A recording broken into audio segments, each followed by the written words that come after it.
SBI ग्राहकों पाई बड़ खबर 40 कोटी ग्राहकों उपरे पड़िबो प्रभाव। जदि आपण पाखरे गोटे एसबीआई अकाउंट अछि आपण माने दैनंदिन जीवन रे प्रत्येक दिन किछि ना किछि ट्रांजैक्शन करुथिबे, जेमितिका विड्रॉल हो किंबा डिपॉजिट हो।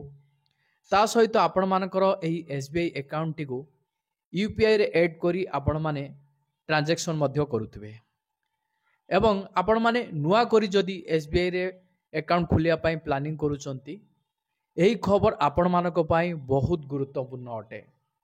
काहेकि ना एसबीआई समय समय रे तार नियम रे किछिटा परिवर्तन आनी थाए।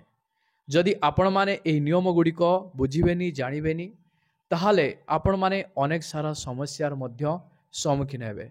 जेमितिका आपण टंका विड्रॉल करिया पई जाउचंती किंतु आपण मानकर टंका विड्रॉल हेई परिबनी। आपण माने टंका डिपॉजिट करिया पई जाउचंती, सेठी टंका डिपॉजिट करिबा बदली आपण माने अनेक सारा समस्यार मध्य सम्मुखीन हेबे। विशेष करी यूपीआई रे जदि आपण माने एसबीआई अकाउंट थ्रू रो किछि ना किछि ट्रांजैक्शन करूचंती, एही खबर आपण मानक पई बहुत गुरुत्वपूर्ण रहिबो। जहार डिटेल्स मो एही वीडियो माध्यम रे मो आपण मानकु स्टेप बाय स्टेप जणाइबी जे एसबीआई ग्राहकों पाए कौन नुआ नियम लागू करिछि, केउ नियम रे परिवर्तन करिछि, जहार डिटेल्स मो एही वीडियो माध्यम रे मो आपण मानकु स्टेप बाय स्टेप जणाइबी।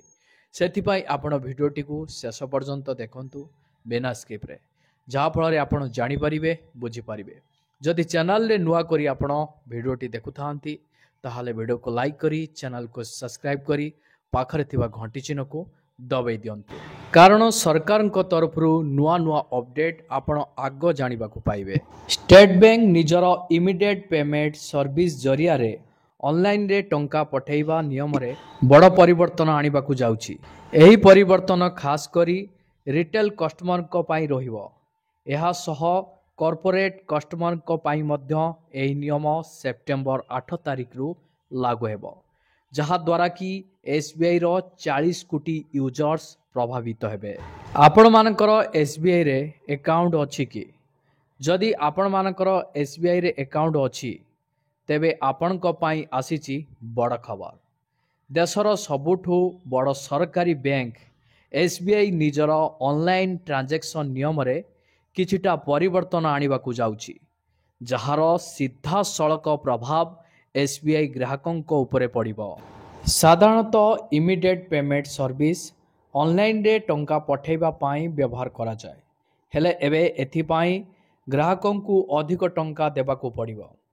छोट मोटो ट्रांजैक्शन को छाड़ी देले आपण जदि एसबीआई इंटरनेट बैंकिंग एवं योनो जरिया रे ट्रांजैक्शन करूचंती तेबे आपण को एथिपाई अतिरिक्त टंका देबा को पड़िबो। तेणु नजर पकांतु केते ट्रांजैक्शन पाई देबा को पड़िबो केते टंका।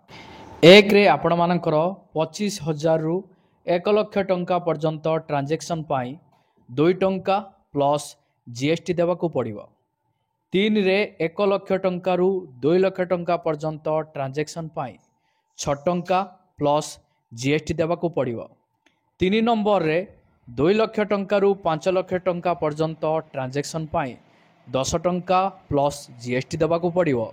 एही टंका केवल ऑनलाइन ट्रांजैक्शन जेपरिकी इंटरनेट बैंकिंग एवं मोबाइल बैंकिंग पाई लागू हेबो। तेबे जदि आपण भारतीय स्टेट बैंक रो कौनसी ब्रांच को जाई टंका कारबार करूचंती तेबे 1000 टंका पर्यंत आपण को कौनसी भी अतिरिक्त टंका देबा को पड़िबनी। हेले 1000 टंका रु अधिक टंका ट्रांजैक्शन हेले आपण को एथिपाई अतिरिक्त चार्ज दबा को पड़िबो। प्रथमतः 1000 टंका रु 10,000 टंका पर्यंत पाई 2 टंका प्लस जीएसटी लागिबो। द्वितीयतः 10,000 रु 25,000 टंका पर्यंत ट्रांजैक्शन पाई 4 टंका प्लस जीएसटी लागिबो। तृतीय रे 25,000 रु 1 लाख टंका पर्यंत ट्रांजैक्शन पाई 4 टंका प्लस जीएसटी। चतुर्थ रे 1 लाख रु 2 लाख टंका पर्यंत लेन देन पाई 12 टंका प्लस जीएसटी लागिबो। पंचम रे 2 लाख रु 5 लाख टंका पर्यंत टंका कारबार पाई 20 टंका प्लस जीएसटी लागिबो। एसबीआई निजर किछि स्पेशल सैलरी अकाउंट पाई एही शुल्क छाड़ करिछि। डिफेन्स सैलरी अकाउंट सहित पुलिस सैलरी पैकेज, केंद्र सरकार को सैलरी पैकेज आउ शहीद को पेंशन अकाउंट को एथिरु बाद दिया जाइछि। हेले सेप्टेम्बर 8 तारिख रु एही नियम किंतु कॉर्पोरेट ग्राहकों पाई लागू हेबो, जहार सीधा सड़क प्रभाव एसबीआई ग्राहकों उपरे पड़िबो।